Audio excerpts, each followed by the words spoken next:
The hockey playoffs are going to be front and center over the next couple of days for us, Steve.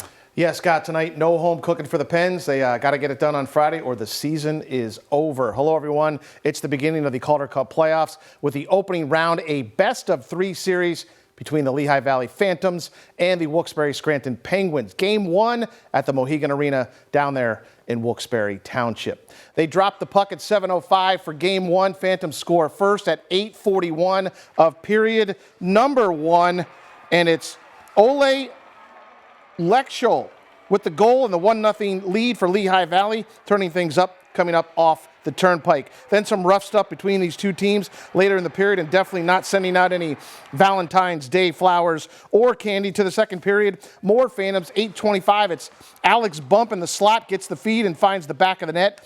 2-0 Phantoms, more Lehigh Valley, 13:46, Rodrigo Abels. He's able to score off the deflection from the goalie's pad. It's another Phantoms goal. Sometimes that's the way the puck bounces. Now 3-zip Lehigh Valley. They increase the lead to 5-0, and the Phantoms win at 5-2. Pens lose Game 1 and now play in an elimination game on Friday night. Here's Courtney Harrison with more.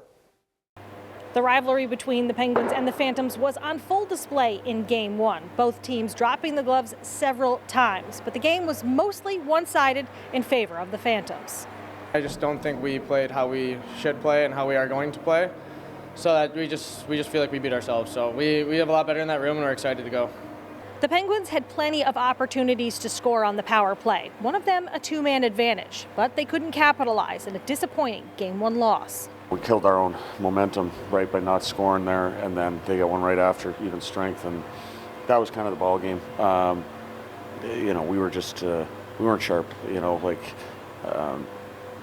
Nerves, what have you, doesn't matter. It wasn't good enough. And we all have motivation regardless. I mean, that game was unacceptable, and we know that. And yeah, the guys that were also here last year are in a familiar spot, and we all want to change the outcome, so we're excited for that challenge. Trust me, like, tonight wasn't because it was a lack of care. I would argue they care too much. And it was just everybody was like, we got to make a play, we got to make a play. And sometimes when you start thinking, like, you actually play really slow, right? Because your brain's going a million miles an hour and the body's not keeping up. And I think there's got to be, you know, you got to go play. Like I said, play free, like play the game that you know how to play. The Penguins will get an opportunity to even things up in Game 2 on Friday night at Lehigh Valley. Courtney Harrison, Newswatch 16 Sports, Luzerne County.